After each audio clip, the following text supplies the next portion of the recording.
Eu sou Anailton dos Anjos e mais uma vez, como nós havíamos marcado, estou aqui agora para vivermos de uma forma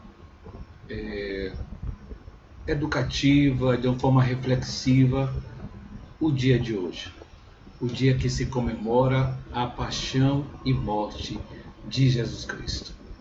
Nós fizemos ontem uma reflexão, que foi a Quinta-feira Santa, acerca da paixão de Cristo e as paixões sociais. Claro que eu não vou deixar de beber daquilo que nós desfrutamos ontem, daquilo que nós falamos ontem, para poder contextualizar no dia de hoje. Mas nós vamos hoje refletir acerca da crucificação de Cristo e a marca que existe em cada um de nós. Ou melhor, o reflexo dessa crucificação que há em nossos corpos, que há em cada um de nós. E eu trago para você hoje uma música de grande relevância para esse momento, que é uma música cantada pela comunidade Shalom, pela comunidade cristã católica, que tem como título Quem é esse Deus?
Quem é esse Deus? Quem é esse Deus? Quem é esse Deus? Tão venerado, tão falado, tão adorado, tão publicizado, tão anunciado, tão usado nos discursos, nas ideologias, nas pregações, nas discussões. Quem é esse Deus? Quem é esse Deus? E a música diz que o amor é o seu nome e é o seu rosto. Quem é esse Deus? para nos amar assim, então quem é Deus para nos amar assim? E ontem nós falamos sobre isso. Nós conversamos e dizíamos que só existe a paixão de Cristo porque existe amor. E nós falávamos, existe um amor incondicional. Nós vimos ontem que é muito comum que as nossas falas, nosso discurso, a nossa forma de amar, ela seja carregada de condicionamentos, de possibilidades ou de impedimentos às vezes. E nós vimos ao mesmo tempo, constatando tudo isso, que este amor, ele é um amor gratuito, um amor que não espera, ele simplesmente ama. E porque ele ama, é que é um amor incondicional. E nós vimos que muitas vezes os discursos, como eu acabei de falar, as ideologias de quem usa esse nome, de quem usa esse Deus, muitas vezes é muito mais de condicionar, de pôr condições, de estabelecer regras, do que simplesmente deixar com que você seja conquistado por esse amor gratuito. E aí é que vem muitas vezes o anúncio do castigo, da culpabilidade, que não leva a um amadurecimento profundo nessa relação de amor. Hoje, como eu disse, nós vamos conversar um pouco acerca dessa crucificação de Cristo e como ela está refletida em cada um de nós. Eu poderia ousar dizer como essa crucificação ela está marcada, refletida em nossos corpos. E eu começo, como eu fiz ontem, ousando algumas falas. Ontem eu comecei falando bem de leituras bíblicas.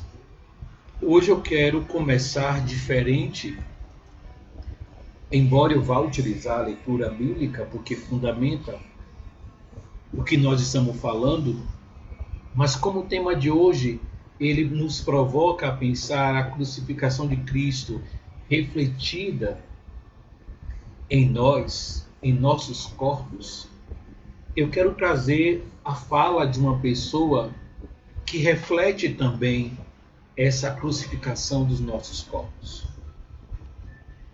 Ela disse assim: o mandato de uma mulher negra, favelada, periférica, precisa estar pautado junto aos movimentos sociais, junto à sociedade civil organizada, junto a quem está fazendo para nos fortalecer naquele lugar onde a gente objetivamente não se reconhece, não se encontra, não se vê. Uma outra frase: as rosas da resistência nascem do asfalto. A gente recebe rosas, mas vamos estar com o punho cerrado, falando de nossa existência contra os mandos e desmandos que afetam nossas vidas. A gente vive em uma sociedade machista, em que precisamos ir buscar novas formas de fazer. Foi com o tempo que eu entendi melhor isso. Alguém se incomodava se tinha mulher ou não na mesa? Imagina, se tinha mulher no lugar de um posto de decisão? Não. Isso é algo recente. São 3 frases de uma mulher que, se fosse cristã, se ela tivesse no seu discurso a palavra, talvez fosse considerada uma mártire da justiça. como ela não foi oficialmente uma mulher cristã, e além disso tinha alguns marcadores sociais que a excluía e a exclui deste lugar, mas ao mesmo tempo o seu trabalho, a sua fala não nega o seu legado. Esta mulher se chama Marielle Franco, que há pouco tempo ela foi convocada brutalmente a calar. Ela foi crucificada com uma das piores mortes no tempo de hoje, que é essa morte covarde de alguém te pegar sem que você espere, e essa morte em que aparentemente não tem culpados.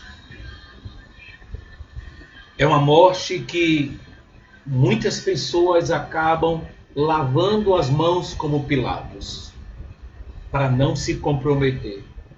Afinal de contas, era uma mulher negra, periférica, uma mulher lésbica.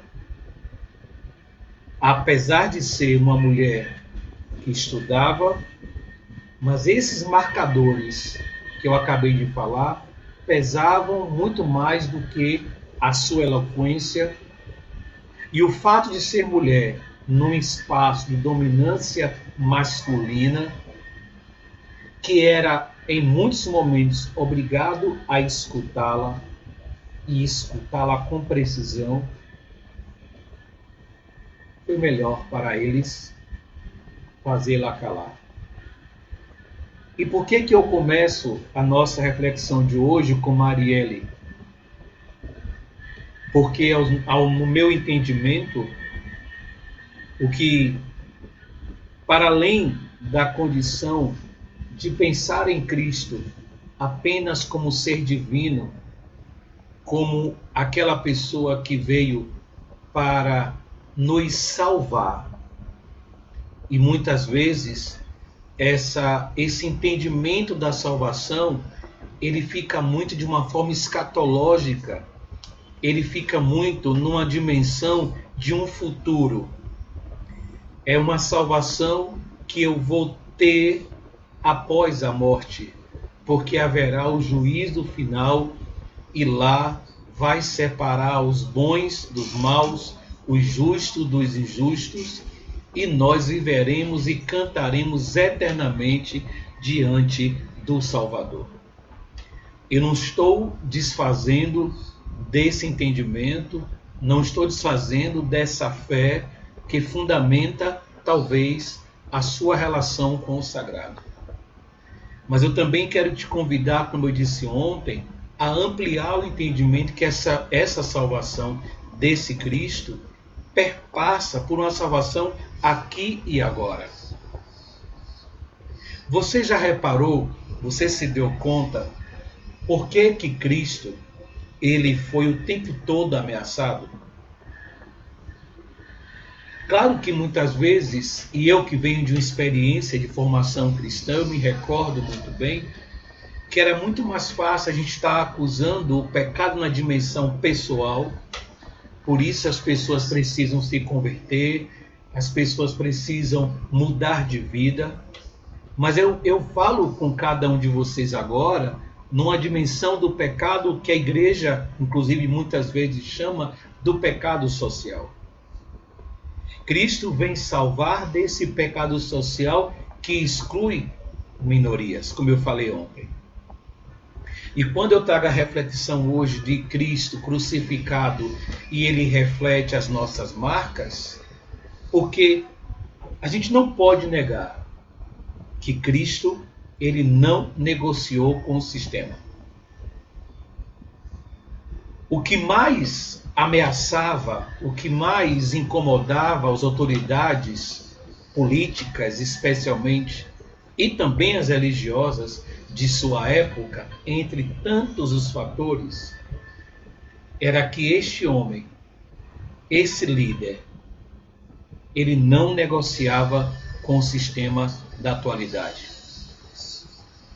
Ele se fez livre de acordos para estar livre para poder falar. E o interessante é que textos bíblicos, e eu não vou estar aqui citando vários textos, porque minha proposta aqui não é fazer um estudo bíblico com vocês, é apenas refletir o dia de hoje em detrimento das questões sociais, que é o meu lugar de fala. Enquanto assistente social, eu me sinto nesse dever de refletir acerca da questão social que permeia todas as questões às quais o dia de hoje invoca e convoca a nossa reflexão. E é interessante como você vai perceber que Jesus começa o seu ministério aos 30 anos, né? E é interessante como esses 3 anos foram anos em que o sistema ficou investigando ele, querendo saber quem era ele. E ele chegou até a dizer: será que deste lugar que ele nasceu vai sair alguma coisa que preste? Em outras palavras, quem é esse sujeito cujos pais são tão simples, tão pobres? Como é que essa pessoa consegue falar com tanta eloquência? Como é que essa pessoa consegue ter tanto poder na fala e atrair tanta gente? E eles começaram a investigar Jesus sem conhecer e sem querer conhecer de fato qual era a sua proposta. Muito mais do que pensar nesse momento de uma salvação que está para um futuro, eu quero pensar com você nessa salvação naquele momento, como Marielle queria a salvação naquele momento. Quando eu falo salvação, eu estou falando o cuidar com as pessoas, o cuidar das pessoas, o fazer chegar a valer e prevalecer o direito do respeito, da solidariedade, da justiça social que nós falávamos tanto ontem. E aí, depois de muito conhecer quem era ele, só tinha uma saída. Porque tentaram de diversas formas fazer com que ele negociasse com o sistema. E ele não negocia. Pelo contrário, o que ele faz em alguns momentos é desvelar a porqueira, toda a sujeira que estava por debaixo do tapete. E é nisso que Jesus começa a ser uma grande ameaça para o sistema da sua época. Ele ameaça, ou melhor, o sistema se sentia ameaçado com ele, que não negociava. O seu discurso, enquanto filho de Deus, não estava preso aos acordos políticos. E por isso ele não negocia aquele lugar. Porque se o poder, naquele momento, exercido pelas autoridades políticas e religiosas, estava sendo exercido de uma forma que oprimia e matava a população, Cristo exerce o seu poder sem negociar com esse poder instituído na terra.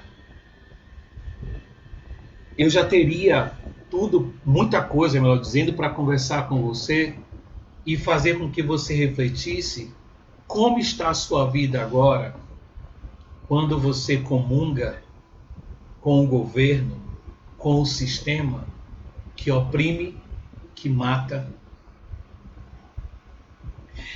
E eu vou continuar reverberando meu pensamento, pensando mais ainda o que eu quero te fazer refletir, porque quem é esse Deus que nos ama assim?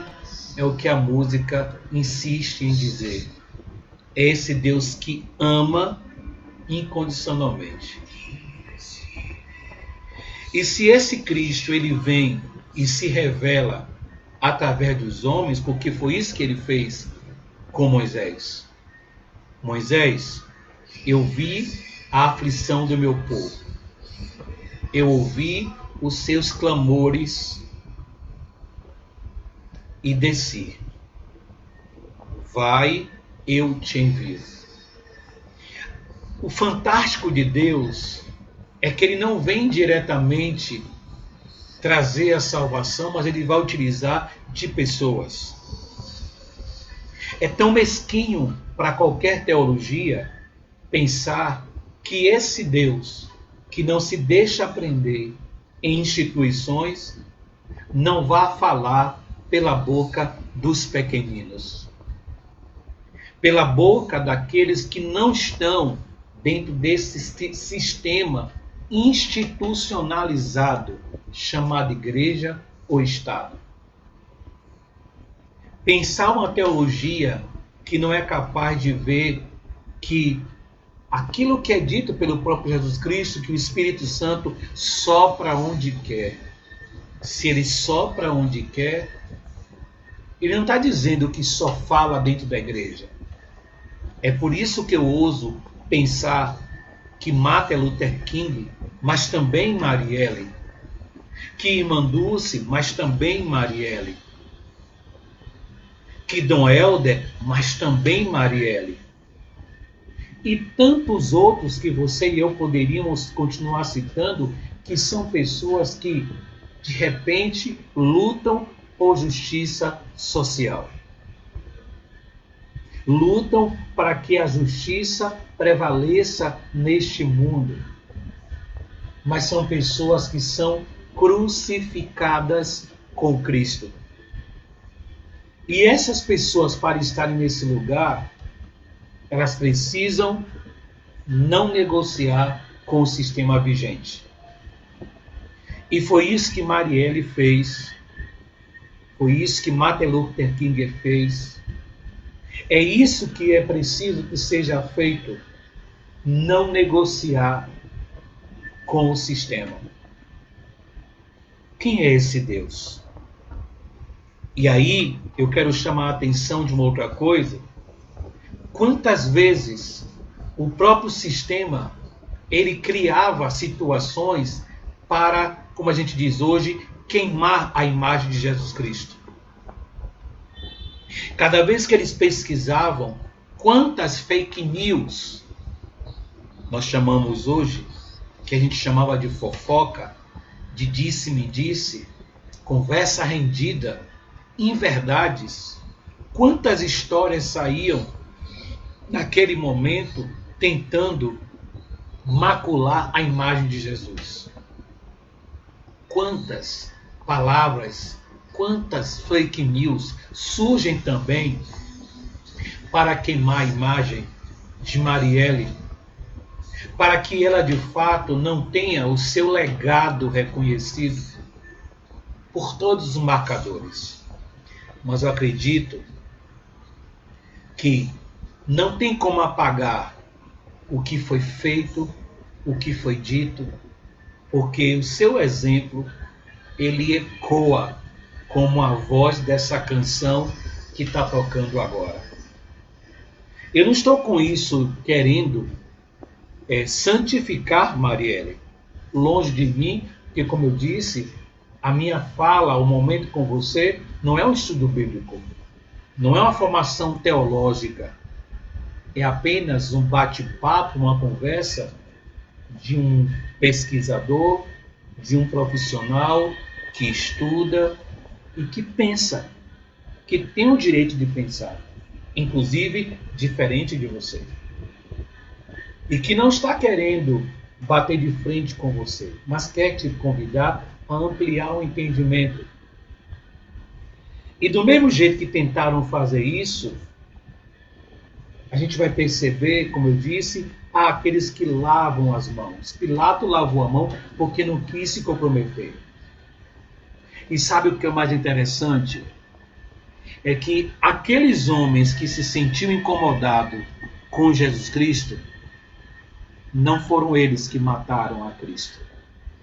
Quem matou foi o soldado. Ou quem matou? Ou quais pessoas mataram? Foram os soldados. Mas os soldados mataram a mando de... Quem matou Marielle não foi quem se incomodava com Marielle. Quem às vezes quer calar sua boca, quem às vezes quer matar você, quer matar a mim, que somos parte dessa minoria, enquanto sujeitos que são excluídos dessa sociedade, muitas vezes não é o sistema dominante, mas esse sistema ele vai utilizar de cada um de nós para manipular e para matar. E com todo o respeito, talvez a você, e ao mesmo tempo, eu vou fazer aquilo que Jesus fez. Diz que quando ele foi dizer uma coisa ao jovem rico, ele olhou, fixou o olhar, amou e disse: venda o que você tem. Talvez você tenha algum segmento religioso. Eu não estou falando da sua religião, da sua fé, melhor dizendo. Mas é preciso que você repense como é que está estabelecida a relação desse grupo religioso que você frequenta com o sistema que oprime, que mata, que não gera vida. Porque os corpos das minorias continuam sendo crucificados todos os dias. E foi por esses corpos que Cristo morreu. Foi por cada um de nós que Cristo morreu na cruz. E ele morreu, como disse a música, como diz o texto, ele nos amou e amou até o fim. E aí o texto vai dizer, se quando éramos ainda inimigos, esse Deus, se nós quando não conhecíamos ele, nós somos reconciliados com ele mediante a morte de seu filho, quanto mais no presente, havendo sido feito amigos de Deus, seremos salvos por sua vida. E às vezes, ser amigo de Deus é estar na igreja. Quantas pessoas estão na igreja? E como diz a música, não adianta a igreja rezar e fazer tudo errado. Quantas pessoas não são religiosas, não têm segmento religioso, mas têm postura ética, humanizada. Betinho foi um homem que socialmente se apresentava como um homem ateu. Mas para além de um legado político, ele deixou um legado que promovia a justiça social a muita gente. E você vai me dizer que Betinho, por não crer em Deus, este homem não é amigo de Deus. A sua teologia talvez diga isso, mas eu, enquanto pesquisador, enquanto alguém que estuda, eu penso para além disso. Se fazer o bem é amar, e este homem fez o bem, ele é amigo de Deus, sim. E no seu corpo está refletida também a morte desse Cristo. É por esse motivo que eu volto a completar dizendo, eu não vou tomar muito tempo de vocês hoje, essa reflexão hoje tende a ser menor do que a de ontem, que a crucificação da morte de Jesus foi o maior preço que o amor de Deus poderia pagar. Ele podia ter desistido no meio do caminho, poderia ter recuado no seu discurso. Marielle sabia das ameaças, mas ela acreditava naquilo que ela desejava fazer. Falar, buscar a justiça social. E é dentro dessa dimensão que o sistema não suporta quando ele percebe que você não negocia. E aí eu não posso deixar de falar como o sistema hoje usa da igreja, tem usado das igrejas para ostentar seus benefícios. E quantos têm se deixado levar pelo sistema, como eu disse, que oprime, que mata, achando que o sistema ele vai comungar daquilo que é o princípio básico que permeia a sua vida ou a vida de quem professa uma fé. É preciso despertar, é preciso acordar, é preciso perceber que esse Cristo, ele não foi crucificado à toa. Ele foi crucificado porque ele não negociou. Marielle não negociou. A morte de cruz do Cristo naquele momento era a pior morte, a morte mais vergonhosa que poderia oferecer alguém. A morte hoje das pessoas pode estar carregada dos fake news. E quando o sistema não tem mais como negociar, para eles o melhor é matar, é apagar, é fazer calar.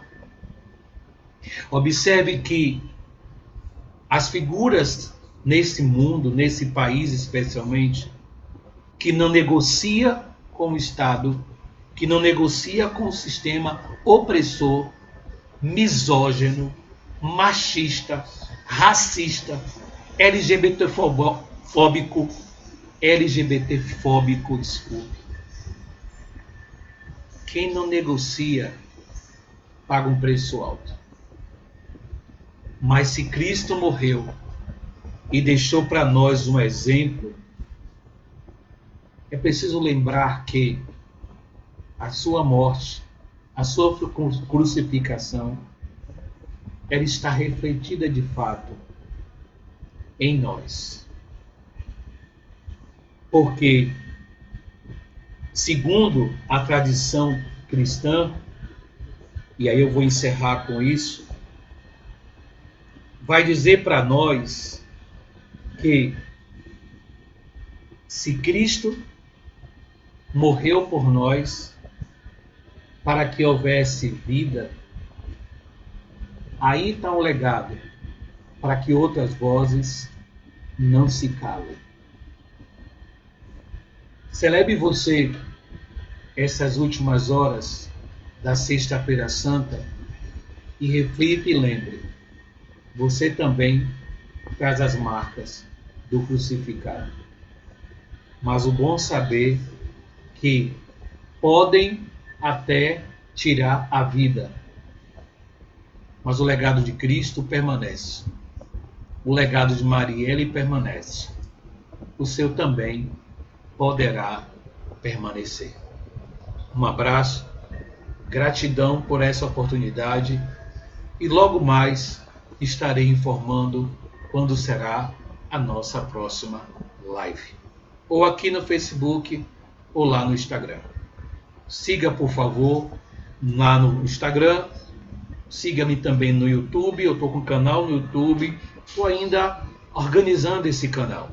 Mas você já pode começar a acessar, se inscrever lá, porque eu pretendo estar colocando, como eu já disse, palestras, formações que eu dei e que eu vou agora reunir nesse canal para que você tenha acesso a informações constantes comigo e que você possa trocar comigo informações também. Eu devo provavelmente amanhã estar gravando alguns vídeos no Instagram falando sobre coach e conto com você. Forte abraço, mais uma vez, gratidão.